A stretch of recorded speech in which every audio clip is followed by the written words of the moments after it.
राधे कृष्ण राधे कृष्ण। संसार रूपी माया का मिथ्यात्व, साधना का कर्म, आत्मा के अज्ञान से दुख और ज्ञान से ही सुख का कथन, आत्मा की निर्लेपता और जगत की असत्ता का प्रतिपादन। श्री वशिष्ठ जी ने कहा, परम सुंदर आकृति वाले रघुनंदन, अब तुम सावधान होकर इस उपसम प्रक्रम को सुनो, जो उत्तम सिद्धांतों के कारण सुंदर और मोक्षप्रद होने के कारण हितकारक है। हे श्री राम, जैसे सुदृढ़ खंभे मंडप को धारण करते हैं, उसी तरह राजस तामस जीव सदा इस विशाल संसार माया को धारण करते हैं। शास्त्रों के अभ्यास, साधु पुरुषों के संग तथा सत्कर्मों के अनुष्ठान से जिनके पाप नष्ट हो गए हैं, उन्हीं पुरुषों के अंतःकरण में प्रज्वलित दीपक के समान सार वस्तु का दर्शन कराने वाली उत्तम बुद्धि उत्पन्न होती है। स्वयं ही विवेक विचार द्वारा अपने स्वरूप की पर्यालोचना करके जब तक उसका यथार्थ ज्ञान नहीं प्राप्त किया जाता, तब तक ज्ञेय वस्तु की उपलब्धि नहीं होती। जो वस्तु आदि और अंत में भी नहीं है, उसकी सत्यता कैसी? जो वस्तु आदि और अंत में भी नित्य है, वही सत्य है, दूसरी नहीं। आदि और अंत में भी जिसकी सत्ता नहीं है, ऐसी मिथ्या वस्तु में जिसका मन आसक्त होता है, उस मूढ़ पशु तुल्य जंतु के हृदय में किस उपाय से विवेक पैदा किया जा सकता है?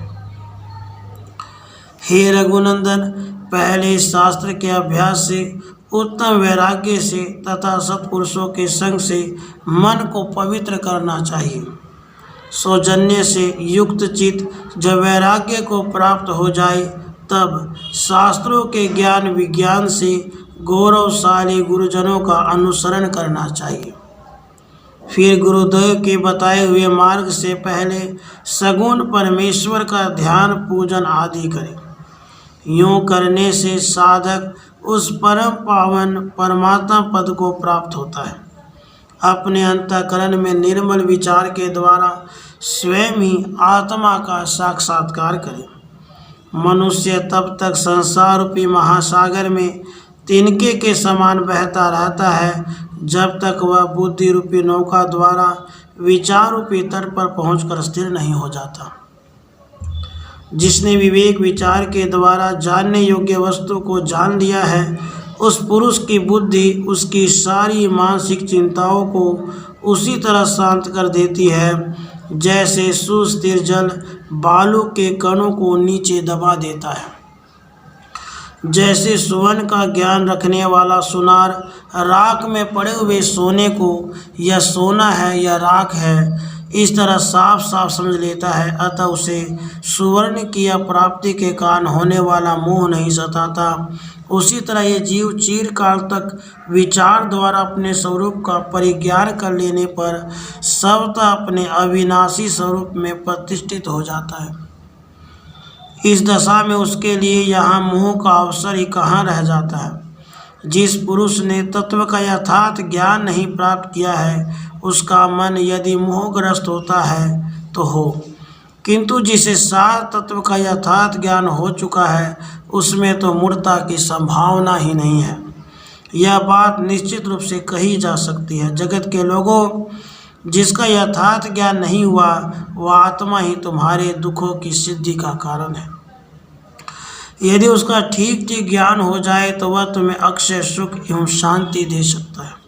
मनुष्यों, जिसने आत्मा पर आवरण डाल रखा है, ऐसे इस शरीर से मिले जुले हुए से अपने आत्मा का विवेक द्वारा साक्षात्कार करके तुम लोग शीघ्र स्वस्थ हो जाओ। मानवों, जैसे कीचड़ में गिरे होने पर भी सोने का उस कीचड़ के साथ तनिक भी संबंध नहीं रह जाता, उसी प्रकार इस निर्मल आत्मा का देह के साथ थोड़ा सा भी संबंध नहीं है।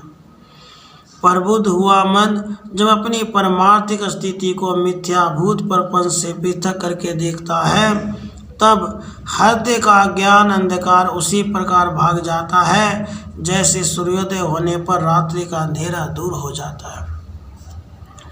जैसे धूल से आकाश और जल से कमल लिप्त नहीं होता, उसी प्रकार शरीरों से संबंध होने पर भी आत्मा उनसे लिप्त नहीं होता। जैसे नेत्र दोष के कारण आकाश में बिंदुओं के समान आकृति वाले तिरमिरे दिखाई देते हैं और आकाश के निर्मल होने पर भी उसमें मलिनता की प्रतीति होती है, उसी प्रकार आत्मा में सुख दुख का अनुभव मलिन बुद्धि वृत्ति रूप अज्ञान के कारण ही होता है। सुख और दुख न तो जड़ देह के धर्म है और न सर्वातीत विशुद्ध आत्मा के। यह ज्ञान के कारण ही अज्ञानी के अनुभव में आते हैं और यथार्थ ज्ञान के द्वारा अज्ञान का नाश हो जाने पर किसी के भी अनुभव में नहीं आते। हे रघुनंदन, वास्तव में न तो किसी को कुछ सुख है और न किसी को कुछ दुख है। सबको शांत अनंत आत्मस्वरूप ही देखो। ये जो विस्तृत सृष्टियों के दर्शन होते हैं, इन्हें जल में तरंग और आकाश में मोर पंखों के समान आत्मा में ही देखना चाहिए। अर्थात जैसे जल में तरंग रूप ही दिखता है, उसी प्रकार ब्रह्म ही जगत के रूप में दृष्टि गोचर होता है। तथा जैसे नेत्रों के दोष से मनुष्यों को आकाश में मयूर पुच्छ सा दिखाई देता है, पर वास्तव में वह वहाँ होता नहीं, उसी प्रकार यह संसार वस्तुता न होने पर भी अज्ञान के कारण परमात्मा में दिखता है। सच्ची बात तो यह है कि एकमात्र ब्रह्म के सिवा दूसरी कोई वस्तु है ही नहीं।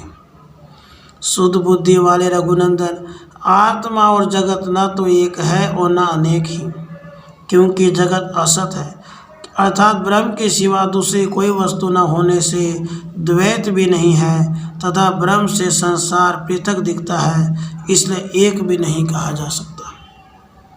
वास्तव में अज्ञान के कारण अज्ञानी को बिना हुए ही यह संसार प्रतीत हो रहा है।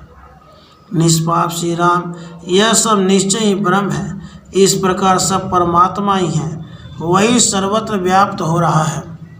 मैं पृथक हूँ और यह जगत मुझसे पृथक है, इस भ्रमपूर्ण कल्पना का परित्याग करो। जैसे अग्नि में हेमकण की कल्पना नहीं की जा सकती, उसी प्रकार एकमात्र अद्वितीय सर्वस्वरूप सच्चिदानंद घन परमात्म तत्व में उससे भिन्न दूसरी वस्तु की कल्पना हो ही नहीं सकती। हे रघुनंदन, इस परमात्मा में न शोक है, न मोह है, न जन्म है और न कोई जन्म लेने वाला है। यहाँ जो है वही है, ऐसा निश्चय करके तुम दुख सुख आदि द्वंद्वों से रहित, नित्य सत्व में स्थित, योग से रहित, अद्वितीय शोक शून्य और संतापहीन हो जाओ। परम सुंदर श्री राम, इस समस्त विस्तृत संसार की रचना असत्य रूप है। इसकी असत्यता को जानने वाला तत्वज्ञानी पुरुष इस मिथ्याभूत प्रपंच के पीछे नहीं दौड़ता। तुम तत्वज्ञ हो, तुम्हारी कल्पनाएं शांत हैं, तुम रोग दोष से रहित हो और नित्य प्रकाश स्वरूप हो, अतः शोक शून्य हो जाओ। अपने समस्त गुणों से राजाओं तथा प्रजाजनों को आनंदित करते हुए तुम इस भूतल पर पिता के दिए हुए इस एक छत्र राज्य का चिरकाल तक सर्वत्र समतापूर्ण दृष्टि के द्वारा भली भांति पालन करते रहो। यहाँ कर्मों को न तो त्याग उचित है और उनमें राग होना ही उचित है। राधे कृष्ण राधे।